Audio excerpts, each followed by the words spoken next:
कार्तिक मास महात्म्य छठा अध्याय।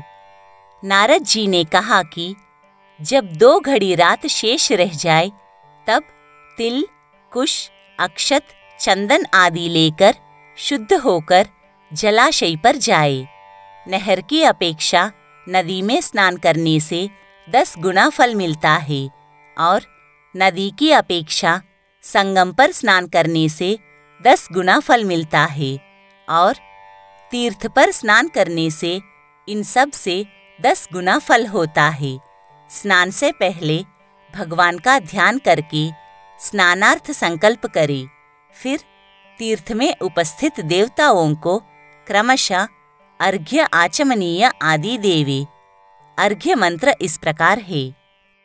हे कमलनाथ, आपको नमस्कार है।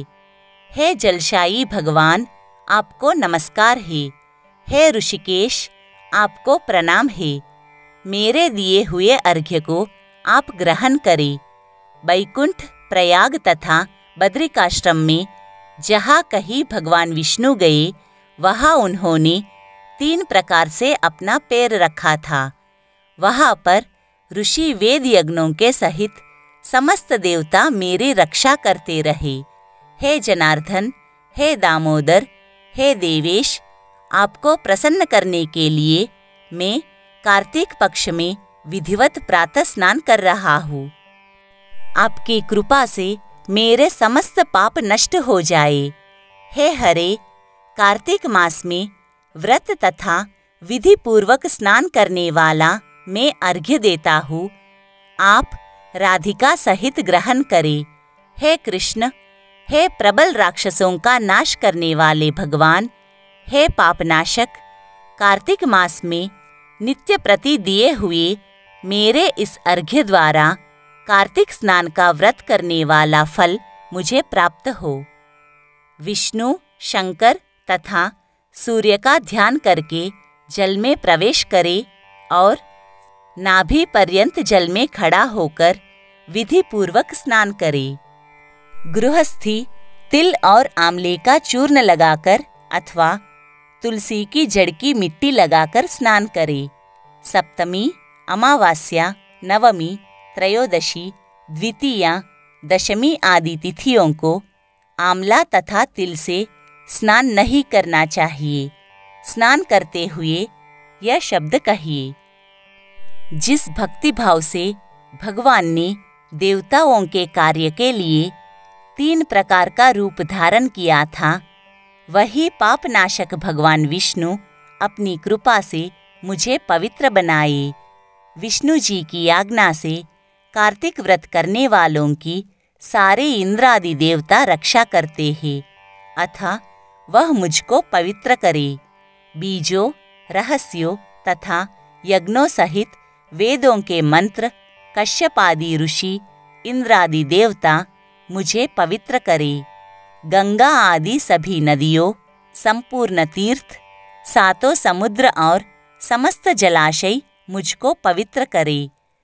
अदिति आदि सभी नारियों, यज्ञ, सिद्ध, सर्प, सब औषधियों, 3 लोगों के पर्वत मुझे पवित्र करे।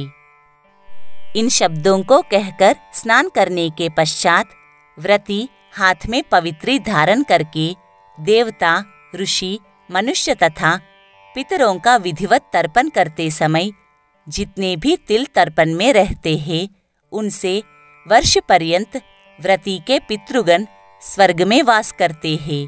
तत्पश्चात व्रत करने वाला जल से निकलकर शुद्ध वस्त्र पहने और प्रातः काल के सब कृत्यों से निवृत्त होकर पुनः भगवान विष्णु का पूजन करे। समस्त तीर्थों के सारे देवताओं का स्मरण करके भक्तिपूर्वक सावधान होकर चंदन, फूल और फलों सहित भगवान विष्णु को फिर अर्घ्य देवे। अर्घ्य मंत्र का अर्थ यह है। पवित्र कार्तिक मास में मैंने स्नान किया है। हे विष्णु जी, राधा के साथ आप मेरे दिए अर्घ्य को ग्रहण करें। पश्चात चंदन, फूल और तांबूल आदि से वेद पाठी ब्राह्मणों का श्रद्धापूर्वक पूजन करे और बार बार साष्टांग प्रणाम करे। ब्राह्मणों के दाएं पैर में तीर्थ रहते हैं, मुख में वेद और सारे अंगों में देवता निवास करते हैं। अपने कल्याण की कामना रखने वाले लोग ना इनका अपमान करे और ना ही इनके साथ विरोध करे। फिर एकाग्र चित्त से भगवान विष्णु की प्यारी तुलसी का पूजन करे, उनकी परिक्रमा करे तथा उनको प्रणाम करे। हे देवी, हे तुलसी, देवताओं ने ही प्राचीन काल से तुम्हारा निर्माण किया है और ऋषियों ने तुम्हारा पूजन किया है। हे विष्णु की प्यारी तुलसी, आपको प्रणाम है। आप मेरे सब पापों का नाश करो। इस प्रकार भक्तिपूर्वक जो लोग कार्तिक व्रत का अनुष्ठान करते हैं, वह संसार में सुखों को भोगते हुए अंत में मुक्ति को प्राप्त करते हैं। सारे रोगों का नाश करने वाला, पापों को नष्ट करने वाला, मनुष्य को श्रेष्ठ बुद्धि तथा धन देने वाला और कोई उत्तम व्रत संसार में नहीं है।